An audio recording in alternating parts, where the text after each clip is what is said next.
le pido el favor que se ubique en Hechos 17, del versículo 10 hasta el versículo 12. 3 versículos. Abra su Biblia, encienda su Biblia, pero no se quede sin leer. Hechos 17, del versículo 10 hasta el versículo 12. Vamos a estudiar hoy el segundo viaje misionero de Pablo bajo el título Como los creyentes de Berea. Nunca se lo olvide ese título a usted. ¿Cómo eran los creyentes de Berea? Luchando con el analfabetismo bíblico. Cuando usted escuche los creyentes de Berea, se va a acordar de esta enseñanza. Como los creyentes de Berea, luchando con el analfabetismo, contra el analfabetismo bíblico, del versículo 10 al versículo 12. Y antes de leer el texto, quiero dar alguna definición de la palabra analfabeta. Porque según el diccionario, la palabra analfabeta significa una persona que no sabe leer, escribir y que no tiene cultura. Eso es un analfabeta. No sabe leer, escribir, no tiene cultura. Si hablamos de un analfabeta bíblico, sería un creyente que no lee la Biblia, que no la conoce y por ende no tiene una cultura cristiana. O su cultura cristiana es muy pobre. Señor, ¿por qué es que me cuesta tanto encarnar los valores cristianos? Necesitas alimentarte un poquito más. Un analfabeta bíblico son personas que les cuesta practicar los valores del cristianismo y les cuesta, oiga esto, identificar la obra de Dios. Se dejan confundir fácilmente por la circunstancia o por las emociones debido a la ignorancia bíblica. ¿Será que Dios me está hablando? ¿Será que esto que siento es de parte de Dios? Como no hay conocimiento bíblico de cómo obra Dios y de quién es Dios, son llevados fácilmente por sus emociones. Oiga esto. En una estadística que hicieron en Estados Unidos, dijeron que menos de la mitad de la población americana sabe cuáles son los evangelios. No sabe cuáles son los evangelios. Le preguntaron cuáles son los evangelios y no sabían. ¿Cuáles son los evangelios? Eso fue allá en Estados Unidos. También dijeron que muchos que profesan ser cristianos no identifican 5 de los 12 apóstoles. ¿Puedo hacer esa pregunta aquí?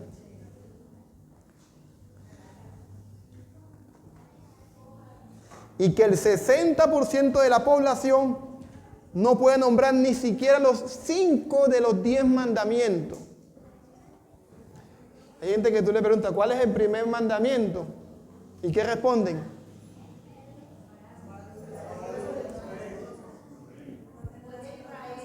Vieron. Yo les he dicho que el primer mandamiento no es amar a Dios. Ese es el principal mandamiento. El primer mandamiento es no tendrás dioses ajenos delante de mí. También dice que el 82% de los americanos creen que cuando la gente dice, ayúdate que Dios te ayudará, es un versículo bíblico. ¿Ustedes creen que eso está en la Biblia? Al que madruga Dios lo ayuda. ¿Dónde está eso?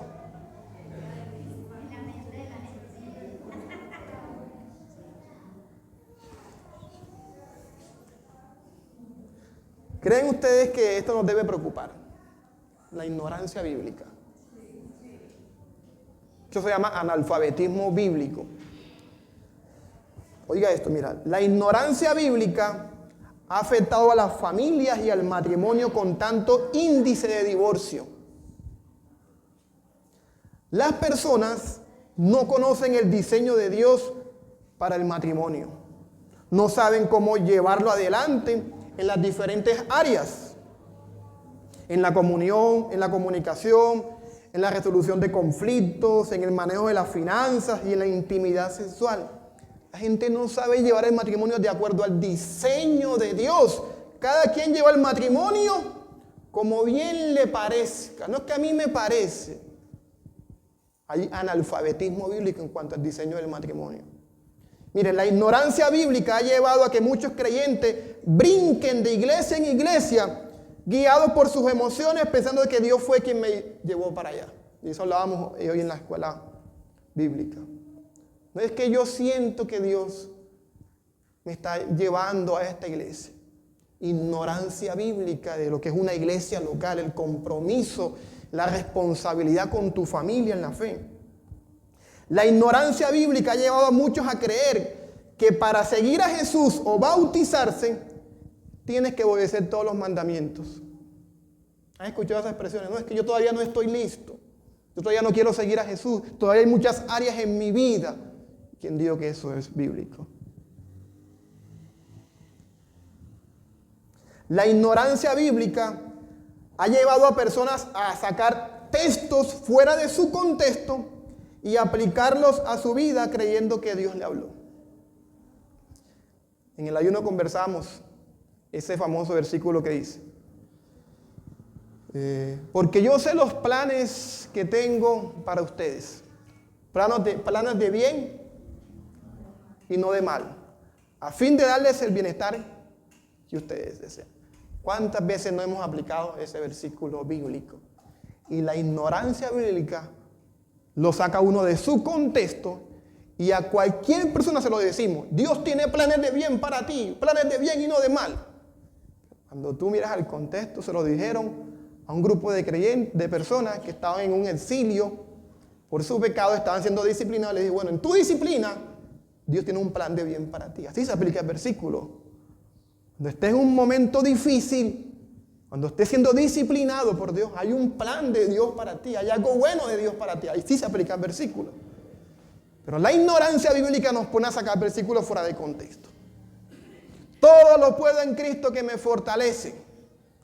Yo puedo comprar la casa, yo puedo pagar las deudas, yo puedo. Esto fuera de su contexto. O sea, si tú y yo no leemos y estudiamos la Biblia en su contexto, nos va a costar identificar cuando Dios nos está hablando y nos dejaremos llevar por las circunstancias o por las emociones.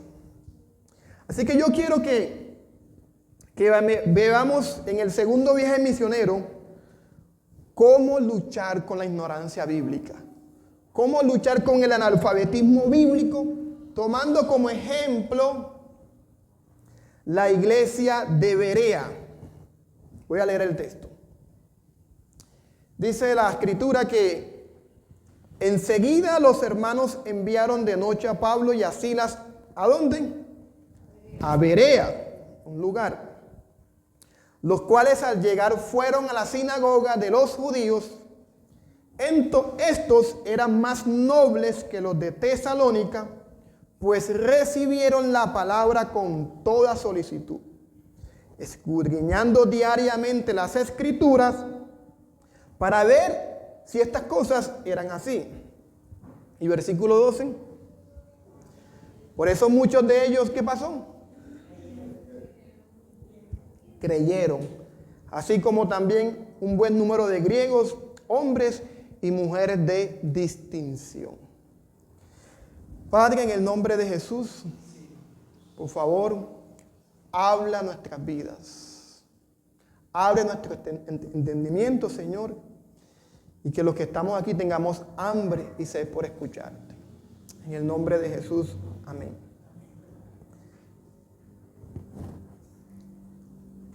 Hace 15 días le enseñé el primer viaje misionero. Alejo enseñó lo que pasó después del primer viaje misionero y hoy toca el segundo viaje misionero. Y para que usted me pueda entender ¿Por qué escogí estos 3 versículos del segundo viaje misionero? El segundo viaje misionero inicia en el capítulo 15, en el versículo 36 y termina en el capítulo 18, versículo 22. Para que usted me pueda entender por qué yo escogí estos 3 versículos para enfatizar el tema, quiero poner un poquito en el contexto literario. El segundo viaje de Pablo, que Pablo hace, el Señor lo guió en el mapita que estaba a abrir nuevas iglesias, rápidamente para que pueda entender por qué el tema. Y el Señor lo guió, se terminó el concilio, me voy a mover un poquitico, se terminó el concilio, ¿se acuerdan? Les explicó Alejo. Le quedó por escrito en una carta que debían enviar a los gentiles, que ellos pueden ser parte del pueblo de Dios sin necesidad de circuncidarse. Y dice el capítulo que estando ellos en Antioquía, Pablo toma la decisión de visitar a los hermanos que había fundado en el primer viaje misionero. Es decir, a la región de Galacia. En esta zona de aquí se dio el primer viaje misionero. Ahí fundó Antioquía de Pisidia, Listra, Iconio y Derbe. Fundó 4 iglesias, que después le escribió la carta a los Gálatas. Cuando usted lee los Gálatas, está dirigida a esta comunidad. Galacia, las iglesias que estaban allí. Y él inicia su segundo viaje con el deseo de visitar a los hermanos. Es decir, un deseo pastoral de confirmarlos, de saber cómo están, de hacerles seguimiento, nunca con el deseo de evangelizar otra comunidad. Pero mientras estaba aquí, dice el texto, que el Espíritu Santo les impidió que fueran a Bitinia y el Ponto, a los lados de Asia, por arriba. Llegaron a un lugar llamado Troas, y estando allí en Troas, tuvo una visión donde él ve a un macedonio pidiendo auxilio, ven a buscarnos. Han leído ese texto, ¿verdad? Y empieza Pablo su recorrido. Entonces él entiende que Dios lo llamó y empieza a plantar. Su plan pastoral cambió a un plan misionero y plantó 5 lugares. Y fue a 5 lugares. Primero fue a Filipos. Mire esto para que me entienda. A Tesalónica, luego fue a Berea. Berea fue el tercer lugar. Luego pasó a Atenas, por último a Corinto y llegó a Éfeso rápidamente y después Jerusalén y regresó a Antioquía. Algo interesante entre el inicio y el final del viaje, el inicio y el final del viaje, hay eventos repetitivos. Quiero que rápidamente vayas pasando, yo doy. Entonces, el viaje inicia en el capítulo 15 y termina en el capítulo 18. Y hay eventos que se van repitiendo hasta llegar a un punto central, que es donde quiero hacer énfasis, para que vea por qué cogí el pasaje. Entonces, mire que el viaje inicia en el capítulo 15 y se van repitiendo los eventos al principio y al final, al principio y al final. Y hay un punto en el medio y es Berea. Nótelo. ¿Cómo inicia el viaje? Con nuevos misioneros que se unen a Pablo. Entonces, Silas y Timoteo se unen. ¿Cómo termina el viaje? Con nuevos misioneros que acompañan a Pablo. Aquilas y Priscilas acompañan a Pablo en Corinto. Luego, Pablo tiene una visión donde le muestra el camino a Macedonia. Y al final, tiene una visión donde Jesús lo anima. Mira cómo eso se va repitiendo. Luego, cuando llega a Filipo, la primera ciudad, hay unas conversiones y hay hospitalidad. Se convierte Lidia, el carcelero, lo reciben en su casa. El famoso versículo que era en el Señor Jesús, y serás salvo tú y tu casa. Había una hospitalidad. Esa misma escena se repite cuando Pablo llega a Corintio. Hay hospitalidad, hay compañerismo, conoce a Apila y Priscila, ambos hacen tienda, hay conversiones. Cuando llega a Tesalónica, hay resistencia al evangelio. Mucha gente, se forma un alboroto en la casa de Jasón y esta gente que todo el mundo entero viene aquí y Pablo sale huyendo. Lo mismo pasa en Atenas. Atenas también la gente no le cree a Pablo, tú eres un religioso. Y por último, el pasaje central de que en medio de esta dirección de Dios, guiando a los misioneros, personas que se están convirtiendo y personas que se están oponiendo, hay una comunidad que estudia las Escrituras. Es la comunidad de Berea. Esta comunidad, que fue el pasaje que leímos, tiene unas características especiales. ¿Cómo se describe esta comunidad según el versículo 11? Dice que eran ¿qué? Más nobles y eran solícitos en escudriñar diariamente las Escrituras para verificar lo que Pablo les enseñaba. Preste mucha atención a lo que voy a decir. Muchos a los que Pablo les predicó creyeron, pero otros rechazaron el mensaje y prefirieron quedarse en su ignorancia bíblica. Prefirieron quedarse en un analfabetismo bíblico de que Jesús era el Cristo, de que Jesús había resucitado entre los muertos y que era el Dios desconocido. Y hago esta aclaración. La ignorancia bíblica que vemos en el contexto de lo que les comenté es que había una falta de conocimiento en cuanto a ver a Jesús como el Cristo. Ellos estaban acostumbrados a ver la ley, pero no sabían que en la ley se decía que Jesús era el Cristo. Había una ignorancia en cuanto a eso. Pero la ignorancia no era por falta de información, porque Pablo les explicaba, sino porque ellos no querían recibir la información, no querían creer la información, no querían salir de su analfabetismo bíblico, de su ignorancia. Ignoraban el plan de Dios para salvarlos por la terquedad de su corazón. Sin embargo, mientras este grupo de judíos ignoraban y rechazaban a Jesús, los habitantes de Berea lucharon con la ignorancia bíblica, lucharon con el analfabetismo bíblico, no se quedaron con el desconocimiento de que Jesús es el Cristo y quisieron aprender y saber si la información era cierta. ¿Y cómo lo hicieron? ¿Cómo salieron ellos de este analfabetismo? Es el bosquejo que les quiero presentar. 3 punticos. Primero, hubo disposición para recibir la palabra de Dios. Lo vamos a explicar ahora. Segundo, hubo diligencia para escudriñar las Escrituras. Y tercero, hubo discernimiento para verificar la información. Esto es un modelo de cómo usted y yo podemos salir del analfabetismo, de la ignorancia bíblica que nos está haciendo tanto daño, tanto a la familia como a la iglesia. Y veamos el primero. El texto inicia diciendo que Pablo llegó de noche.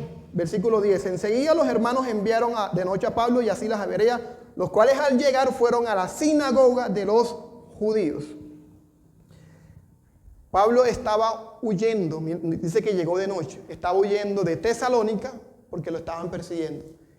Parece que Berea estaba muy cerca de Tesalónica y cuando Pablo llegó en la noche, huyendo, estaba siendo perseguido, ¿qué es lo primero que hace Pablo, según el texto? Entró en la sinagoga. Parece que Pablo no era como masoquista. Lo están persiguiendo por predicar en la sinagoga y vuelve y entra en la sinagoga. Y cuando entra en la sinagoga, uno ve que Pablo la tenía clara. Y para su sorpresa, el versículo 11 dice que esta gente tenía una actitud totalmente diferente. ¿Eran de qué? Eran nobles. Eran más nobles que los de Tesalónica. Y esa expresión noble, escúcheme esto, uno puede ver que se puede referir como a personas de estrato social, porque el texto dice más adelante que eran hombres y mujeres muy distinguidos. Pablo llegó a una comunidad de clase social alta y a esa gente les fue a predicar. Pero no solamente significa que estaban en una posición social muy buena, sino que también que tenían una buena actitud o disposición para escuchar a Pablo. Y me gustó cómo lo dice la Nueva Traducción Viviente. Dice, y los de Berea tenían una mentalidad más abierta que los de Tesalónica y escucharon con entusiasmo el mensaje de Pablo. Entonces, la expresión noble acá se traduce como una mentalidad más abierta. Y cuando dice que eran más solícitos, cuando dice que recibieron la palabra con solicitud, se traduce acá como con entusiasmo recibieron la palabra del Señor. Entonces podríamos decir que la comunidad de Berea se dispuso a recibir la palabra de Dios con una mente que abierta. Y ustedes han escuchado un dicho que dice, no hay peor ciego que el que no quiere ver. ¿Qué significa eso? Que cuando no hay disposición, por más que te hablen, la información no te entra. Hay gente que viene a la iglesia y viene con una actitud equivocada. No es que yo no siento nada allá, es que Dios a mí no me habla. Pero ¿cómo te va a hablar si tú vienes con una actitud equivocada? O vienes con una mente abierta, vienes con una apatía, un desánimo, una arrogancia. ¿Cómo quieres que Dios te hable? No hay un entusiasmo para escuchar a Dios, que es lo que nos está diciendo la comunidad de Berea. Ellos salen de su analfabetismo, de su ignorancia, porque cuando reciben la palabra, la reciben ¿qué? Con disposición, con una mente abierta, con entusiasmo. Y cuando usted venga a la iglesia, debe evaluar su corazón frente a la palabra de Dios. Oiga esto. Vengo a la iglesia con un corazón dispuesto, con deseo de aprender y de conocer a Dios, o vengo a quejarme del mensajero porque no me gusta su estilo. No me gusta cómo transmite. ¿Vienes a escuchar el mensaje o a ver el estilo del mensajero? Nos pasa mucho a los seminaristas, y ahí me incluyo. Estamos tan pendientes cuando está predicando algo, para que vean qué me pasa a mí. Cuando alguien está predicando, estamos tan pendientes si fue fiel al texto, si hizo una buena exégesis, si tuvo en cuenta el contexto histórico, cultural, literario. Y a veces uno olvida qué es lo que Dios me está diciendo, a pesar de que el hermano no sabe manejar muy bien las herramientas para estudiar la Biblia. A veces uno viene pensando más bien en el estilo y no es lo que Dios me va a decir. Pero también le pasa a muchos creyentes que se casan con un estilo de predicación bullera. La expresión se entiende, bullera. Personas que predican, bueno, el pastor a veces alza la voz, pero más bullero que yo. Y que todo el tiempo están avivando la iglesia. Ya su nombre, y gloria, y quién vive. Lo mismo con la alabanza. Quiere que la persona esté totalmente animando a la congregación. Dale un fuerte aplauso al Señor. Soldados de Cristo, presente. Y hay gente que se casa con ese estilo de predicación y yo la respeto, es válida. O ese estilo de administración y es válida. Pero si la gente viene y aquí no se ve ese estilo, empiezan a cuestionar la palabra. Es que ese culto está frío. Es que esa gente está fría. Ahí no está la presencia de Dios. Ahí no está la unción. ¿Tú vienes a ver el estilo o vienes a escuchar a Dios? Miren, el pastor Augusto Nicodemus, yo he compartido esta frase en estos días, dijo, el cristiano frío no es el que no grita, no salta, no da vueltas ni hace ruido. El cristiano frío es aquel que escuchando la verdad del evangelio no la pone en práctica día a día. Ese es el cristiano frío. Que tiene una vida sedentaria, no practica los valores cristianos, grosero en la casa, grosero con el papá, con el esposo y está frío, desobediente, falta de sumisión. rebelde, criticó, murmuró. Está frío espiritualmente. Ese es el cristiano frío. Habla Jehová. Amén, veo cara riéndose. Mire, yo quiero dejar claro esto, que el poder del evangelio está en el mensaje y no en el mensajero. Y la parábola del sembrador lo ilustra muy bien. Cuando usted va a la parábola del sembrador, tengo que notar que el sembrador, en Marcos capítulo 4, 24, hay un detalle diferente a Mateo. Porque en Marcos dice que cuando el sembrador salió a sembrar, la semilla cayó en diferentes terrenos, ¿cierto? En camino, piedras, arbustos y en tierra buena. Y Marcos añade algo, dice que el sembrador o el agricultor se acostó a dormir. Marcos, búsquelo, si en su caso lo estudia. Y cuando se levantó, para su sorpresa, empezó a crecer la semilla en el terreno bueno. Dependió del estilo del agricultor.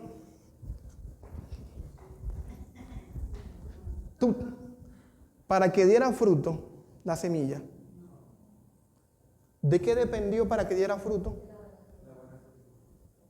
Primero, de la clase de terreno que había, de la disposición que hay en el corazón de la persona y obviamente de la soberanía de Dios, que es aquel que produce el crecimiento a nuestras vidas.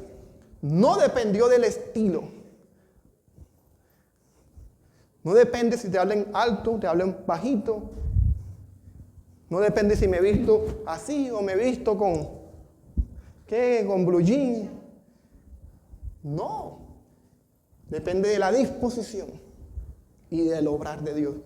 Así que, amado hermano, el poder está en el mensaje y no en el mensajero. Necesita tener una buena disposición, una mente abierta, con entusiasmo venir cada domingo y decirle, Señor, háblame.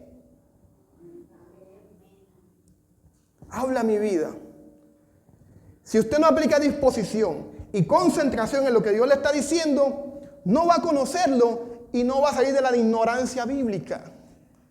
No va a salir del analfabetismo en el que está si no hay disposición y concentración. El siguiente punto,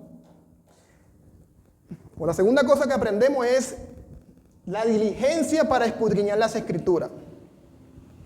El texto dice que estos eran más nobles que los tesalónicas, pues recibieron la palabra con toda solicitud. Dice, escudriñando diariamente las Escrituras.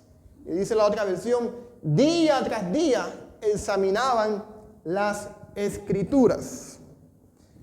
El término escudriñar significa investigar, interrogar, preguntar o juzgar algo.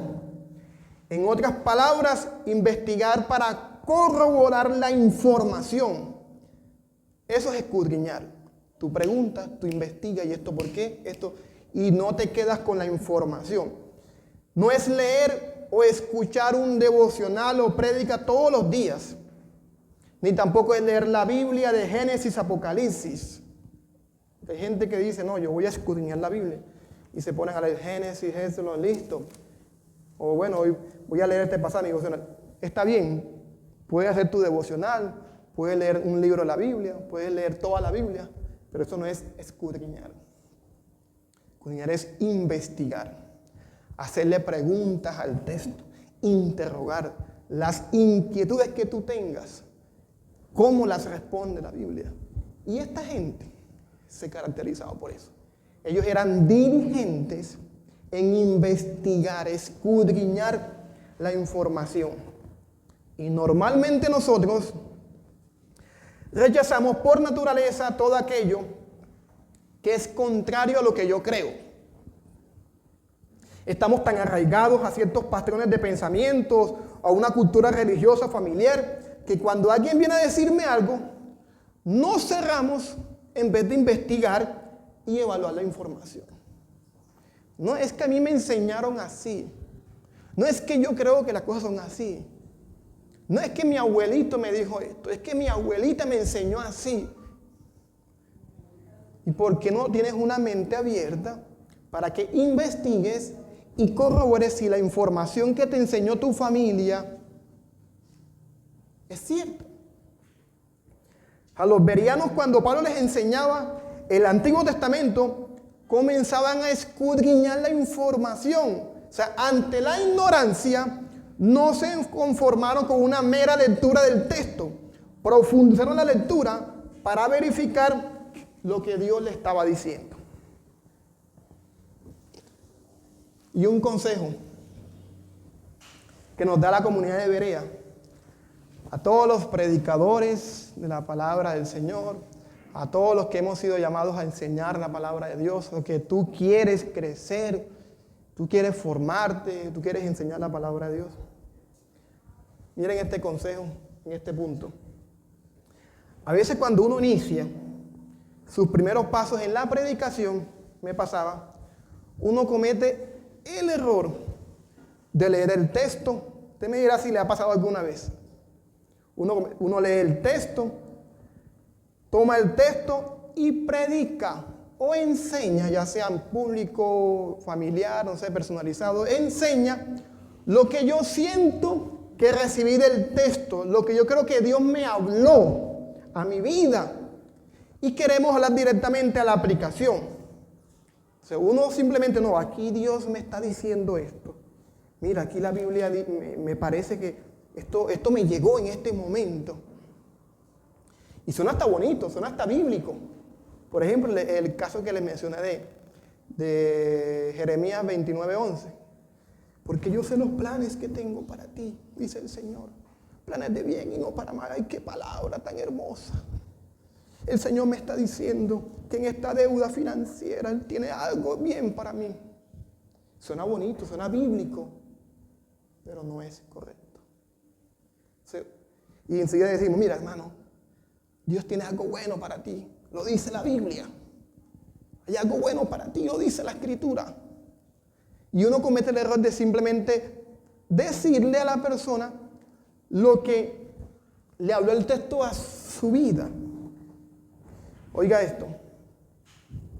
Yo debo predicar el texto.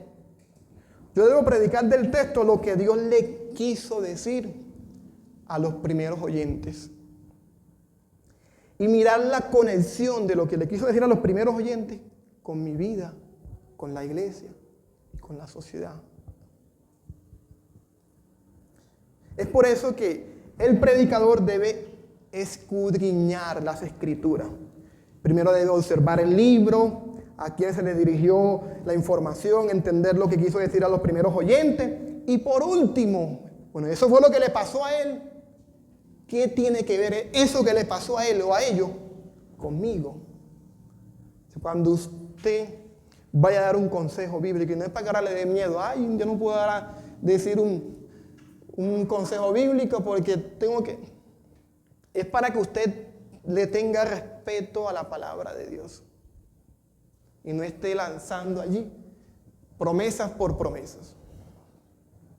Escudriñe, investigue la palabra del Señor.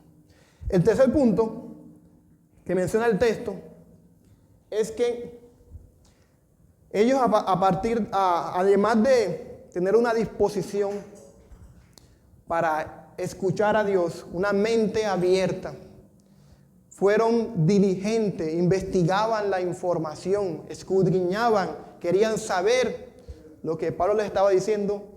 Ellos fueron a aplicar lo que es el discernimiento para verificar la información en las Escrituras.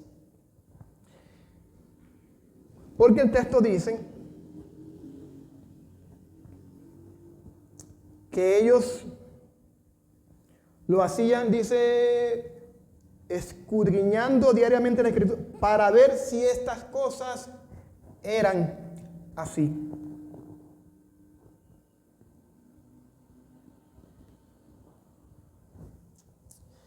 Esa expresión, ver si las cosas eran así, tiene que ver con discernimiento.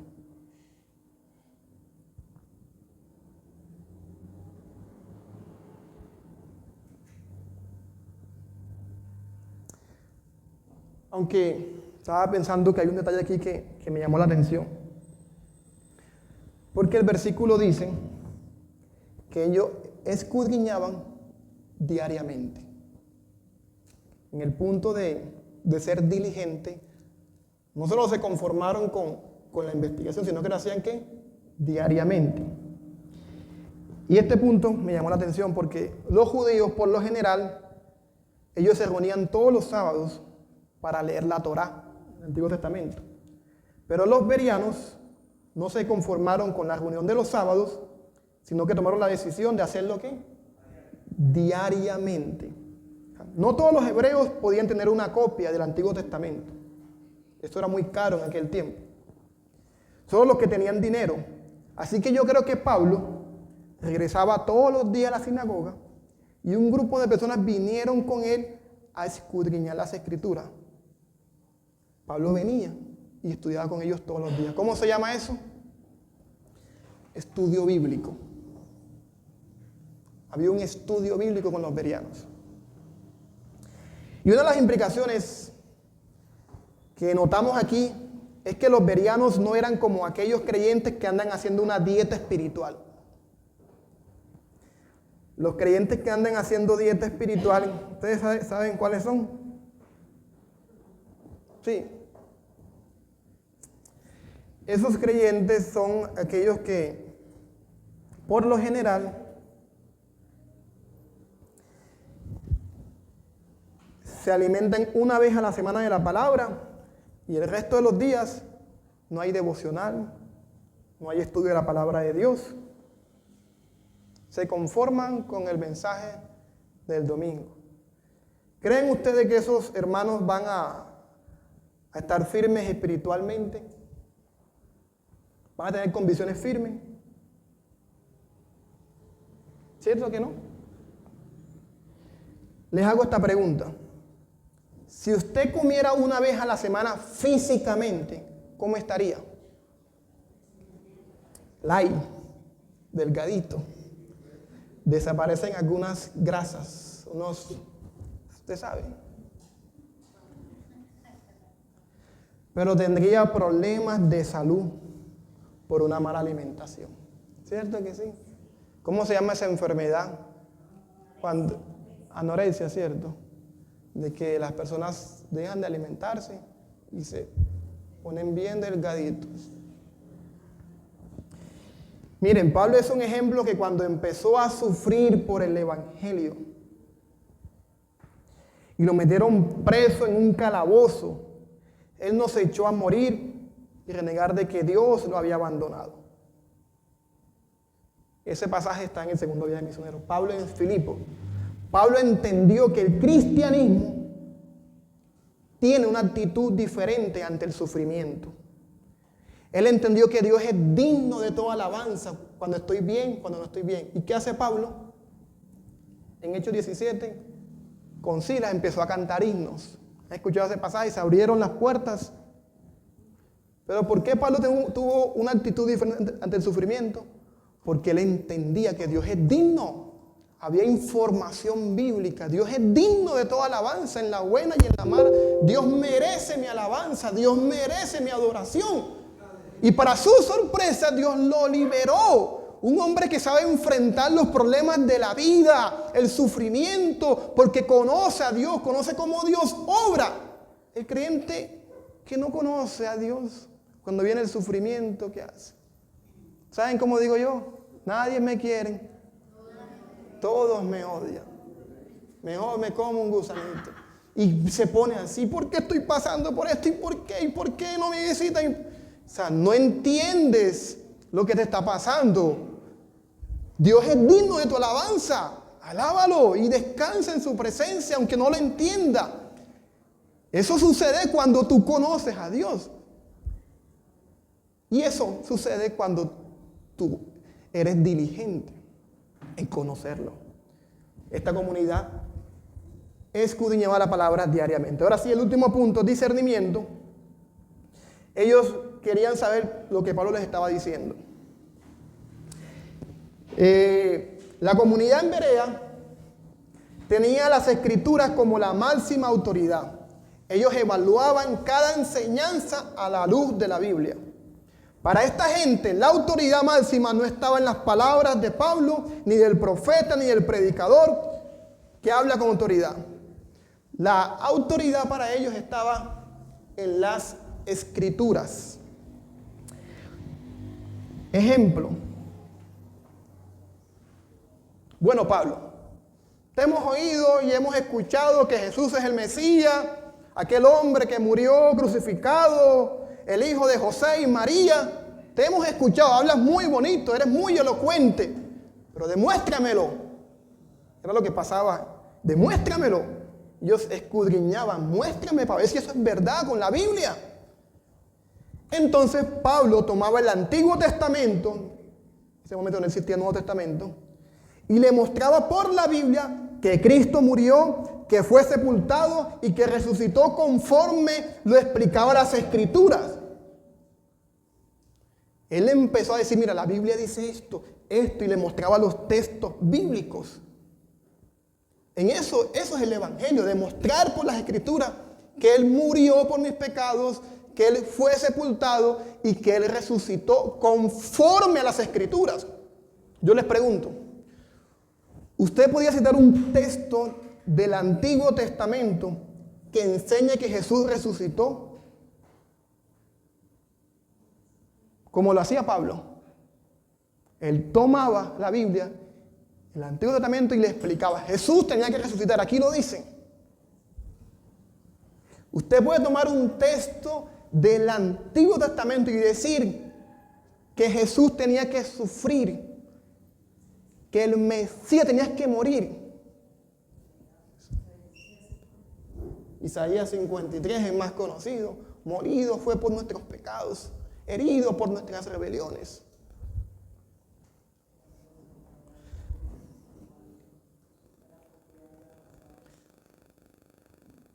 Esto es una exhortación, amados hermanos, a que seamos diligentes y verificar la información que nos están enseñando, conocer las Escrituras. Hoy cuando usted escucha una enseñanza, puede sonar muy linda. Las palabras que utilizan pueden ser muy lindas y hasta lo puede hacer llorar. Pastor, escuche una tremenda palabra. Pero esa palabra, aunque suene bonita, aunque lo haga llorar, y aunque suene hasta bíblica, no, pero es que eso es bíblico, te tiene que filtrarla a través de la Escritura. Pero eso era lo que estaba diciendo el texto. Para eso uno tiene que conocerla. Hoy en día uno puede escuchar prédicas en internet, escuchar a muchos predicadores, pero debemos tener mucho cuidado a quién estamos escuchando. No todo el que lee una Biblia enseña correctamente. El versículo termina diciendo que el resultado de una actitud, de una disposición a escuchar la palabra, de ser diligente en escudriñar las Escrituras y de aplicar discernimiento, corroborar la información con las Escrituras, tuvo como resultado el versículo 12. ¿Qué dice el versículo 12? Por eso muchos de ellos creyeron, así como también un buen número de griegos, hombres y mujeres de distinción. O sea, fue la exposición de la palabra de Dios con esa actitud de humildad, con esa actitud de investigar, lo que produjo la conversión en el corazón de la... No fue el testimonio, fue la palabra de Dios la que produjo eso. Y a modo de aplicación, le quiero decir a la iglesia lo siguiente.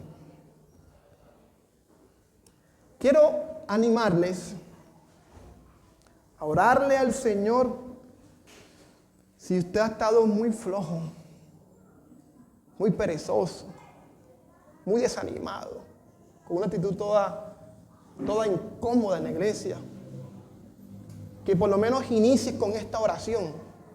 Señor, Abre mis ojos, decía el salmista, y miraré las maravillas de tu ley. Primero les quiero animar a eso, a que le ores al Señor si has estado en esa actitud. Dile, Señor, dame hambre, dame sed por tu palabra. Deseo de conocerte cada domingo. Dame un corazón dispuesto para recibirla. Pero también quiero animar a la iglesia a que seas diligente en escudriñar las Escrituras, y para eso a veces hay que invertir. Jesús dijo que donde está tu tesoro, ahí está tu corazón. Tu tesoro es lo más valioso, lo que tú más le dedicas tiempo, y está en el contexto del dinero. A lo que tú más le inviertes tiempo y dinero es lo más valioso para ti. Yo me acuerdo de recién casado, y todavía a veces estamos todavía saliendo de eso. Cada vez que uno le pagaban o que tenía algo extra, para la librería a comprar herramientas, libros que lo ayuden a uno a estudiar la Biblia. O sea, yo quiero animarte, porque yo entiendo que a veces uno no tiene como las herramientas, y a veces uno lee el texto y... O sea, quiero animarte a que seas diligente en escudriñar las Escrituras e invierte en una Biblia de estudio. Compra comentarios, diccionarios bíblicos que te ayudan a entender el texto bíblico. No te conformes con la dosis diaria. Esos audios que mandan en la mañana, ¿sí lo han escuchado? La dosis diaria, ¿cierto? Es muy bonito, no estoy en contra de eso, sí. Pero no te conformes con eso. O sea, trata de avanzar. Aprende a escudriñar tu Biblia por tu propia cuenta y experimenta el gozo de entenderla. Oiga, la primera vez que yo lloré leyendo la Biblia, y eso es bonito cuando tú lloras leyendo la Biblia, recién convertido.